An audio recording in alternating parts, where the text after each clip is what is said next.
दोस्तों अगर आपको भी स्टेप 2 में एरर की प्रॉब्लम आ रही है तो दोस्तों इस वीडियो के अंदर आपको कंप्लीट सॉल्यूशन मिल जाएगा कि आखिर आप स्टेप 2 एरर प्रॉब्लम से बाहर कैसे निकल सकते हो। दोस्तों इससे पहले मैंने कल एक वीडियो बनाई थी जिसमें मैंने बताया था कि मोनेटाइजेशन का जो स्टेप 2 है, अगर आपका इन प्रोग्रेस है काफी टाइम से और वो डन नहीं हो रहा है या फिर उसमें एरर नहीं आ रहा है, कुछ भी मतलब उसका रिजल्ट निकल कर नहीं आ रहा है, तो वो कैसे निकलेगा। ठीक है, तो वो जब मैंने बताया तो वो काफी मतलब सही डिसीजन लगा लोगों को, तो मैंने सोचा क्यों ना आप लोगों के साथ इस चीज को भी शेयर किया जाए कि अगर आपका मोनेटाइजेशन का स्टेप 2 अगर एरर आ रहा है तो फिर आपको क्या करना चाहिए जिससे आपका एरर का प्रॉब्लम सॉल्यूशन आपको मिल पाए। ठीक है, तो क्या है पूरी प्रोसेस, छोटी सी वीडियो है, बहुत छोटी सी वीडियो है, तो वीडियो पूरा एंड तक देखना और जो मैं स्टेप बताऊं उन सभी स्टेप को ध्यान से सुनना और फॉलो करना, तभी आपकी प्रॉब्लम का सॉल्यूशन आपको मिल पाएगा।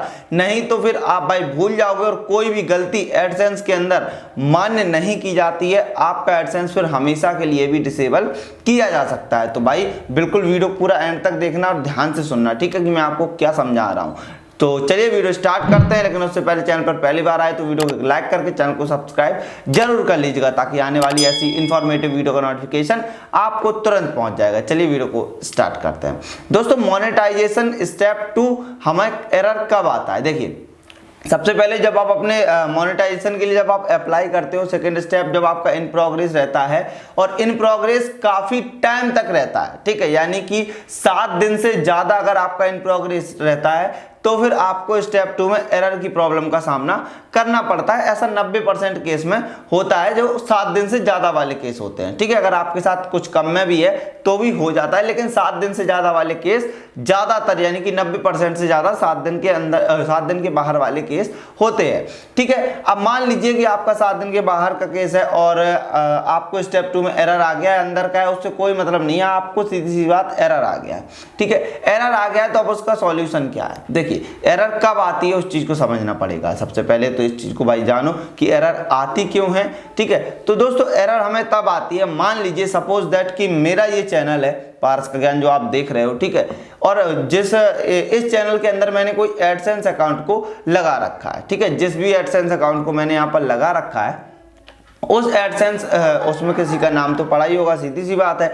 अब इसी नाम से, इसी सेम एड्रेस से, इसी और जो है सेम डॉक्यूमेंट से मैं किसी अपने दूसरे चैनल को जो है लिंक कर दूं नया एडसेंस अकाउंट बना के।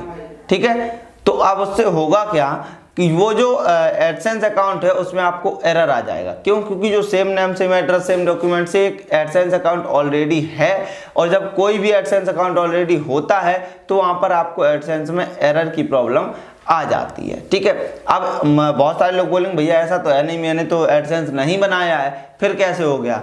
तो सबसे पहले जब आप किसी भी एडसेंस अकाउंट को बनाने जाते हो, ठीक है, तो सबसे पहले आपको ये चेक कर लेना होता है कि क्या मेरा इस जीमेल से कोई एडसेंस अकाउंट तो नहीं है। ठीक है, इस चीज को आपको ध्यान में रखना होता है भाई, बिल्कुल से आपको ध्यान रखना पड़ेगा इस चीज को। अगर ध्यान नहीं रखोगे तभी आपको जो है प्रॉब्लम आती है। अब चेक कैसे करोगे? चेक ऐसे होता है कि भाई सिंपल सी बात है, आप एडसेंस कहाँ बनाते हो? फोन से अगर करते हो तो क्रोम ब्राउजर पर, ठीक है, लैपटॉप से भी करते हो तो भी क्रोम ब्राउजर पर। तो वहां पर आप सिंपल सा लॉगिन करो adsense.com और वहां पर जाकर उस जीमेल को डाल के साइन इन करो। अगर उससे साइन इन हो जाता है तो फिर आपका एडसेंस अकाउंट उस जीमेल से है। ठीक है, अगर नहीं है तो वहां पर लिख कर आएगा क्रिएट एन अकाउंट, तो भाई सीधी सी बात है उस मेल से आप क्रिएट कर सकते हो। लेकिन इस चीज को ध्यान से चेक जरूर कीजिए जब आप अपने एडसेंस अकाउंट को, किसी भी चैनल के एडसेंस अकाउंट को बनाने जा रहे हो, तब सबसे पहला स्टेप आप अगर एरर से सॉल्यूशन पाना चाहते हो तो। ठीक है, तो ये हो गया, आपको सबसे पहले चेक कर लेना है। अब दोस्तों मान लीजिए आपने इनमें से कोई भी गलती नहीं की और फिर भी आपको एडसेंस में एरर आ गया। ठीक है, तब क्या करना है? देखिए तब ये करना है कि आपने जो एडसेंस अकाउंट लगाया था जिस पर एरर आ गया है, उस एडसेंस अकाउंट को आपको क्या करना है? क्लोज कर देना है। ठीक है, क्लोज ऐसे नहीं कर देना है कि एकदम से क्लोज कर देना है। जब आप एडसेंस अकाउंट में एरर आता है तो वहां पर 2 ऑप्शन आपको शो होते हैं, fiction AdSense and change association.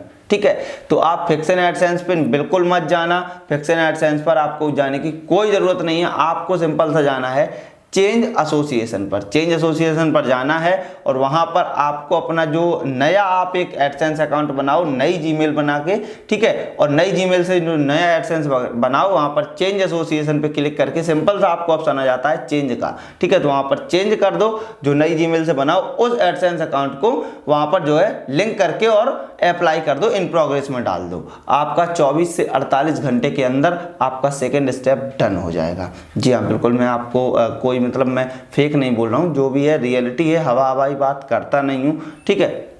तो इस चीज़ को ध्यान रखिएगा कि आपको नया जीमेल बनाना है फिर, और नई जीमेल बनाने के बाद जो है आपको अप्लाई कर देना है, तो आपका जो एडसेंस का प्रॉब्लम है वो सॉर्ट आउट हो जाएगा 24 से 48 घंटे के अंदर, अगर आपको एरर आई है, ठीक है। और अगर आप चाहते हो कि आप नहीं कर पा रहे हो खुद से ये चीज़, आप मुझसे करवाना चाहते हो, तो आपको इंस्टाग्राम आईडी दिख रही है, इस पर आप मुझे डीएम कर सकते हो, ठीक है, और बस मैं वहाँ से आपका एडसेंस अकाउंट भी कर दूंगा। सो आई होप, आशा करता हूँ आपको वीडियो पसंद आई होगी। पसंद आए इस वीडियो को लाइक करिए, चैनल पर नहीं हो सब्सक्राइब करिए और बेल आइकन कॉल पर दबाइए, ताकि आने वाली इन्फॉर्मेटिव नॉलेज और वीडियो का नोटिफिकेशन आप तक तुरंत पहुंचे। चलिए मिलते हैं फिर, तब तक ख्याल रखिए। वंदे मातरम, जय हिंद।